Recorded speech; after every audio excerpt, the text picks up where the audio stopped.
আমার সাথে একজন হিন্দি ইন্ডিয়ান ভাই আছে, যিনি বাংলা ভাষাভাষী কথা বলে। উনি হচ্ছে আসামের। সো বাংলাদেশ এবং ইন্ডিয়া দুটো হচ্ছে পাশাপাশি দেশ।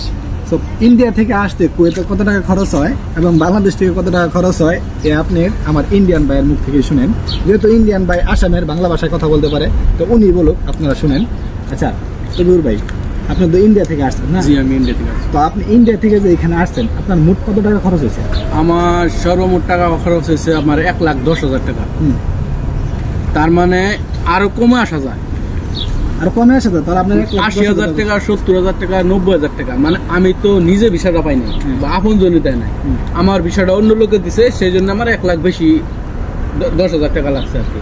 ও, তার মানে কি আপনার ইন্ডিয়ান যে অন্যান্য লোকেরা আসে তারা কি আরো কম খরচে আসে? জি, 70,000 80,000 টাকায় আসে। কি বলেন? আমাদের বাংলাদেশে যেখানে প্রায় 10, 11, 12 লাখ টাকা খরচ হয়, সেখানে আপনারা 70-80 হাজার টাকা খরচ আসে চলে আসেন। জি। আচ্ছা, আপনি কি বিষয়ে আসছেন এখানে? আমি বাসার ড্রাইভার, মানে প্রাইভেট। বাসার প্রাইভেট ড্রাইভার। আপনার বেতন কত এখন কুয়েতি টাকা? কুয়েতি টাকা আমার 110 দিনার।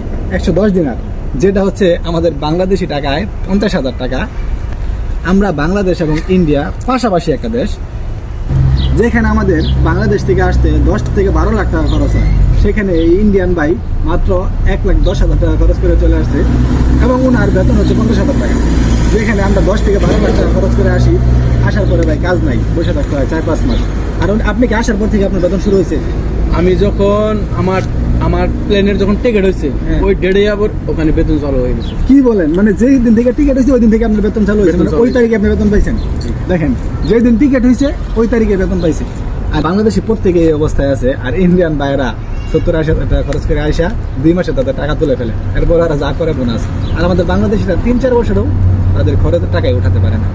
দেখেন আমরা কতটা পিছায়া, পাশাপাশি একটা দেশ কিন্তু কতটা পিছায়া। আমরা কেন পিছায়া, এটা হচ্ছে আমাদের নিজেদের কারণ। দেখেন, এই কারণটা আমি পরবর্তী একটা স্টেপে আপনাদেরকে বলে দেবো, অবশ্যই পরবর্তী স্টেপটা দেখবেন।